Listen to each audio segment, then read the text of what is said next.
first reason why I wanted to make sure it was as open access as possible, not just because of what they want from me as a researcher, but because as a researcher, I passionately believe that if we're using public funds to support our work, it's really important that we share that as widely as possible. I know it's not possible in every case, but we should be trying to make it available as much as we can. So we'll bring up to one of just the small political debates of the last 10 years, and that would be Brexit in 2016. And the Brexit vote was really the reason all this research came about. Brexit leads to, here in particular, a sense of ontological insecurity because of its implications for the Irish border. No longer, as a result of Brexit, can we be assured that the world we live in today will continue to be the same world that we're living in 6 months' time or a year. It creates this sense of unease. And Brexit in particular led to three prominent questions about the Irish border. What was going to happen? What sort of border would it be? Where would it be? And how would it impact on the various borders of the mind that maybe exist here on the island of Ireland and in Northern Ireland in particular? And crucially, Brexit began a process of reinvigorating discussion around a constitutional question for Northern Ireland.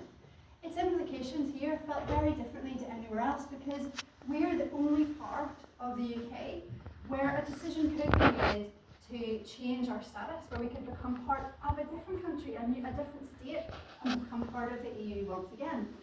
So we're really interested in how this is understood, particularly by young people.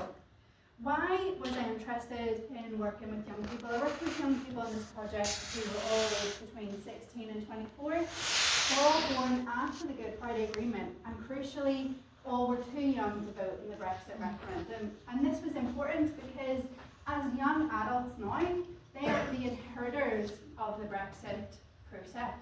Brexit is something which is done onto them, and they didn't necessarily have a say in what would happen.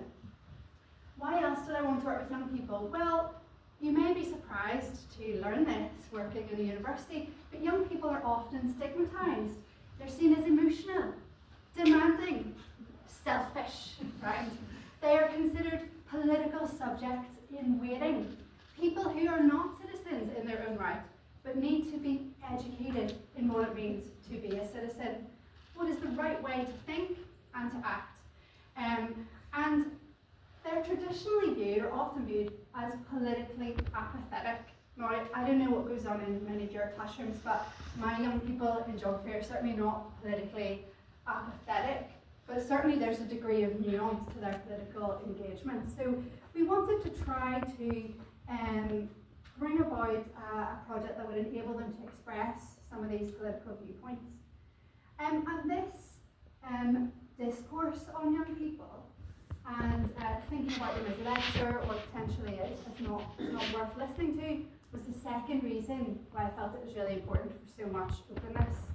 Because actually, if the research involving the young people wasn't open in its afterlife, is that not just me reinforcing the idea that their views and opinions don't matter? Here's just a wee snippet from the Young Life and Time survey in 2023. A very important open access database, of course.